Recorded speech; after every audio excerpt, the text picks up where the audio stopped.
Class 3 English, and the chapter is the Whispering Palms. What is the meaning of whispering? हाँ, चलो पहले एक activity करते हैं. Think of ways by which you can save water and make a list and compare it with those of other groups. आज आप क्या करेंगे? Different ways in which you can save water at home, because at this moment everybody is at home. So try to find out the ways in which you can save water. Like one is, instead of having a shower bath under a shower, we should use a bucket, right? So let's come to the chapter, the Whispering Palms.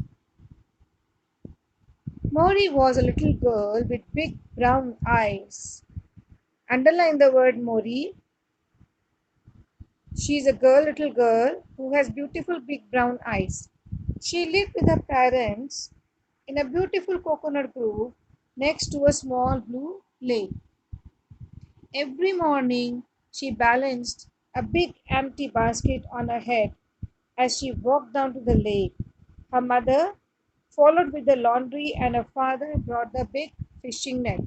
So basically, her father was a fisherman, and the mother, she used to do the laundry work. And this small girl, Mori, she used to take a big basket on her head. You can see the basket is there on her head, and she is helping her mother. Her mother washed the clothes on a stone next to the lake while her father went fishing. So father used to go for fishing and mother used to wash the clothes on a big stone. Now this is the mother, you can see. This is the father. The father is carrying a net. The mother is carrying the soiled clothes, dirty clothes. Okay. Now he dragged the net ashore and they collected the fish in a big basket. Sometimes a turtle would get stuck in the net, but Mori always hurried to the rescue. So whenever a turtle used to get trapped in the net, so Mori always used to release that turtle. So coming to next page,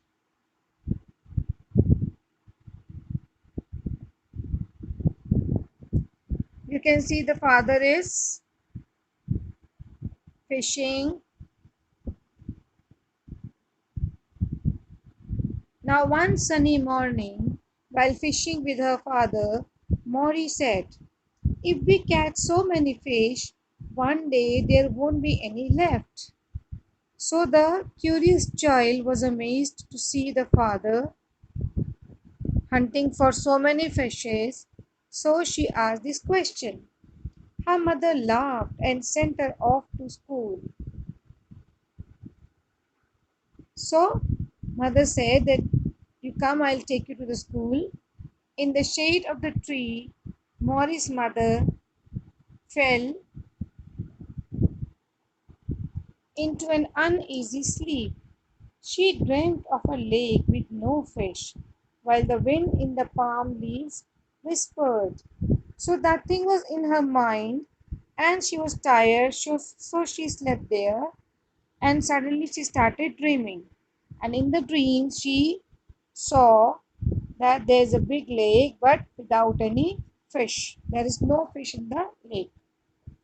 The waters and the earth have always taken care of your family, but you have to take care of them in return. She awoke with tears in her eyes, for she didn't know how to bring Mori up without selling fish. So she realized that they were wrong because they were using the resources, but they were not taking care of these resources like this lake. But her worries were how to take care of Mori and how to bring her up. All afternoon she sat wearing coconut mats, weaving. All afternoon she sat weaving coconut mats and thinking about her dream. So she used to weave that mats also, coconut mats also. That night, Maury heard her parents whispering, and the oil lamp burned deep into the night. The next morning, her father gave her a small basket. How can we carry all the fish in this little basket? Maury asked. Now, what happened? Both the husband and wife, Maury's parents, they discussed something at night, and the next morning, they replaced the Maury's big basket with a small one. So now Maury was carrying a small basket, and she was telling her father that how can we carry so many fish in this small basket? We will take only as many fish as we can fit into the basket. He replied. Maury was puzzled. She was surprised that every day father is hunting so many fishes, but today he is looking like somewhat different. So coming back from school, she was thrilled to find her mother making soup and and oil from coconuts, soap and oil. So the mother was making soap and oil from the coconuts. She was very happy after coming from school. Maury swiftly climbed up a tree to get more coconuts, but her mother cautioned, "Don't pluck them. We must only use what the trees gives us." Her father added, "We have taken only fallen coconuts for these things. Look, we have even made this soap with the jasmine flower inside." From that day, the family made brooms from the palm leaves and wove mats from the coconut fiber. They sold soap, oil, and only small amount of fish in the market. When Mori grew older, she loved carving tiny turtles out of coconut shells and always wore one around her neck. So this was the story where how a little child, a little girl called Mori, she changed the thinking of her parents. She made them realize that the resources are not to be overused. That means we should use only as much as is needed. It is not that we keep on using them in an unlimited manner. Because if God has given us something and we are using it in unlimited manner, then definitely one day the things will vanish from the earth.